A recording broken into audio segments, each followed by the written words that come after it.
Hello people, நீங்க எதுக்கத்தாலும் இருக்கிற emotion type பண்ண போச்சுனா யாராவது ஹர்ட் பண்ண அழுவீங்க, மூவில வர எமோஷன் சீன்ஸ் பார்த்தா அழுவீங்க, ஏன் பழைய மெமரிஸ் திங்க் பண்ண கூட அழுவீங்களா? அப்ப இந்த வீடியோஸ்ல வர டிப்ஸ் உங்களுக்கு தான் வீடியோ யூஸ்ஃபுல்லா இருக்கும். ஸோ ஸ்கிப் பண்ணாம பாருங்க.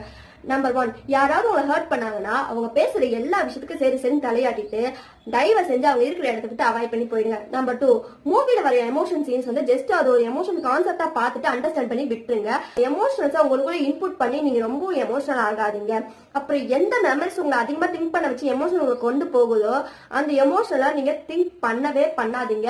அது ஒரு பொருட்டாவே எடுத்துக்காதீங்க. அதை நீங்க டைவர்ட் பண்ற மாதிரி ஒரு சில ஆக்டிவிட்டி பண்ணுங்க. ஆக்டிவா ஜாலியான சாங்ஸ் கேளுங்க, ஜாலியா வைபோட பிடிச்ச ஃப்ரெண்ட்ஸ் அண்ட் ஃபேமிலி மெம்பர்ஸ்க்கு ஜாலியா இருங்க. எப்பவுமே உங்களோட எமோஷனல்ஸை டக்குன்னு கண்ட்ரோல் பண்ணணும்னா என்ன பண்றீங்கன்னா, ஃபர்ஸ்ட் வேகமா போய் தண்ணி குடிச்சிட்டு இப்படி கவுண்ட் டவுன் ஆயிடுங்க. ஈஸியா நீங்களே கண்ட்ரோல் பண்ணிடலாம்.